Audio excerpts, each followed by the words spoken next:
ଜାତି ନନ୍ଦିଘୋଷ ଚଳି ବନ୍ଦି ଭାଇ ସ୍ୱାର୍ଥକୁ ସାରଥି କଲେ ଟାଣେ ଗିରି ଗାଡ଼ି ଦାନା ତୋବଡ଼ା ଧରାମ ଥିଲେ।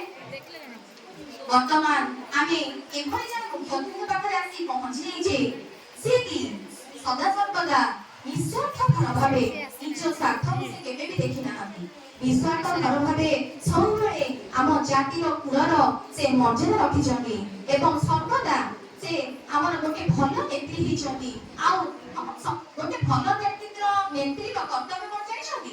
ସବୁବେଳେ ସେ କେବେ ନିଜେ ସ୍ନେହ ନେବାକୁ କୌଣସି ଜିନିଷ ଚାହିଁନଥାଏ। ସିଏ ଚାହିଁଥାଏ ଯେ ମୋ ପଛପଟେ ଯେତିକି ଟିମ୍ ଅଛନ୍ତି, ମୋ ନେତୃମଣ୍ଡଳୀ ଅଛନ୍ତି, ସେମାନଙ୍କୁ ପ୍ରଥମେ ସ୍ନେହ ଦିଆଯାଉ।